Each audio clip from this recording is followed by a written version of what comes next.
couple of big issues regarding surveillance this morning I want to point out. One is a continuation of a story I brought you before on the LPRs in Virginia. These are the license plate readers that law enforcement had abused over a series of years. They lost a couple of court battles. They won a couple of court battles. And in the process of winning, the General Assembly, under the leadership of Minority Leader Charnel Herring, brought a bill to the floor that passed the House and the Senate in Virginia and was signed into law, which said a date certain on which police and regular law enforcement, the Virginia State Patrol, everyone could not keep this data after that point. Sorry for the tortured syntax, but essentially, I think it's a matter of 2 weeks that they have, as opposed to what they were doing before, is vacuuming all this stuff up and keeping it. And of course, we didn't know what they were doing with this data.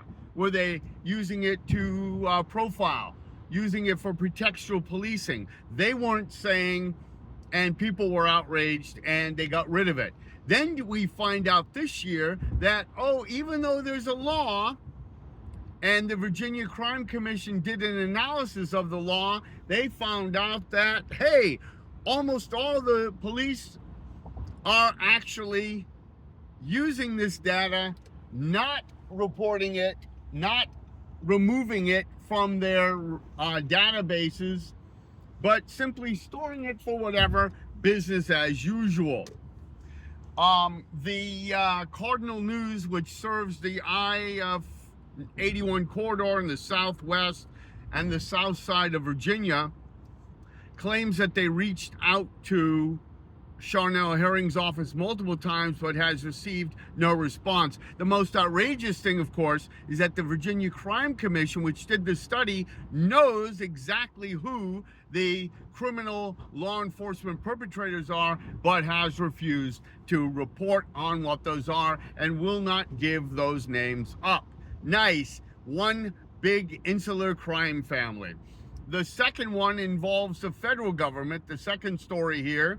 In this second story, the federal government is once again looking at reauthorizing FISA, the Foreign Intelligence Surveillance Act, specifically Section 702.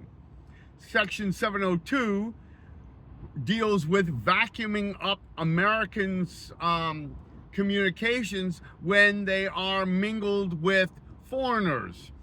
In other words, the Fourth Amendment, from which that act originates, allows no protections for foreigners in their communication, but does have robust, allegedly, protections for people who are American citizens. And those communications, when they're vacuumed up and intermingled, are supposed to be destroyed.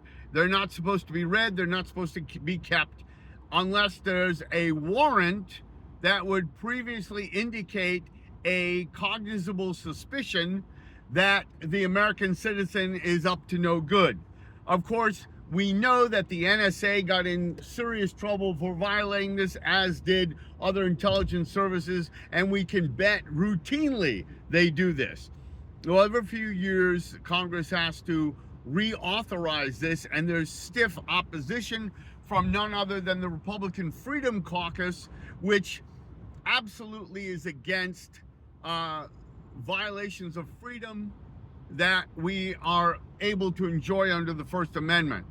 That is up for a vote, I believe, on April 11th. Contact both your state houses if you're in Virginia to complain about the warrantless gathering up and God knows what with our data, as well as the federal legislative bodies going after them, including the White House, who wants to keep this. All presidents do, whether Republican or Democrat, because it makes their lives a lot easier when they're doing intelligence. Of course, we cannot trust this current administration as far as we can throw it, as we're currently in a war in which the Republican government has decided to allow Trump to allow Putin to ease his sanctions and to sell oil, while at the same time turning around and providing satellite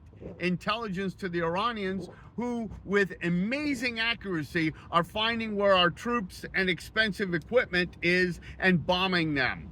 That should be an outrage worthy of everyone's time, because it violates all of our liberties altogether.